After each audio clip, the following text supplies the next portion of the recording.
All right, welcome back to our Aspires Keweenaw Coach's Corner here with the head coach of the Huskies, Kim Cameron. And Coach, you guys did just about everything perfectly in that fourth quarter.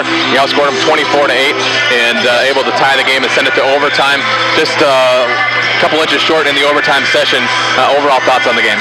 Well, you can't. Games are 4 quarters long, and you can't just play in the fourth quarter. How about Danny Blake's performance tonight? 30 points. Obviously, you were going to her the entire second half, it seemed like, and she delivered for you.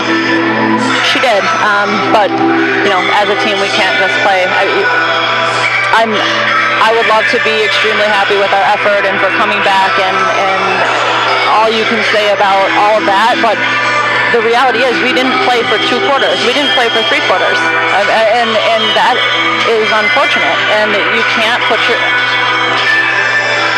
It's amazing what we're capable of. I mean, you can see what we're capable of, and I wish that we could put that together all of the time from start to finish. And that's I guess what everybody always wants. That's your perfect team, right? But I am proud of their effort. I am.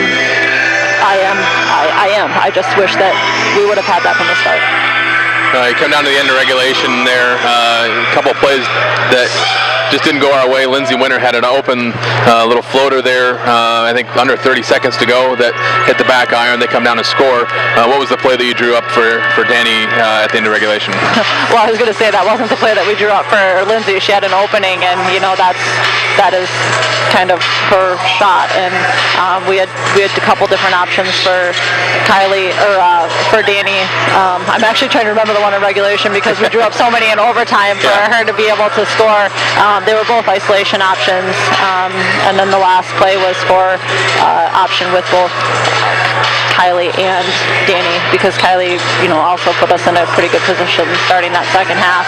They're both great options for us, and I thought, even on the last play, I thought it was in, and Danny had even a half a second, literally 0.5 more seconds, and than I think she thought she did. She probably had time for a dribble, but her turnaround jumper is a signature part of her game. She can make that, and it was spot on. The play, she's gonna. That's a tough one, but. Well, I guess she's now 2 of 4 because she made the one at the end of regulation.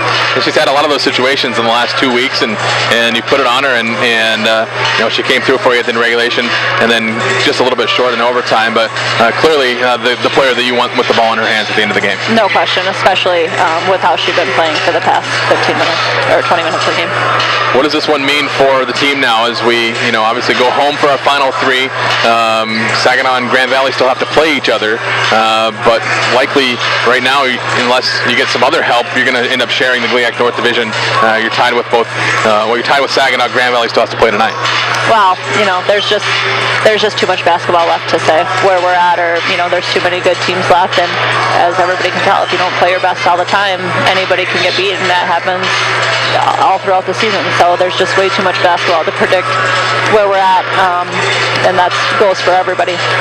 Well, Coach, thanks for taking time, and we'll look forward to being back at home. Nice to be home for our final 3 games and back home on Thursday against Northwood. Yeah, thanks, Wes. All right, that was the head coach of the Huskies, Kim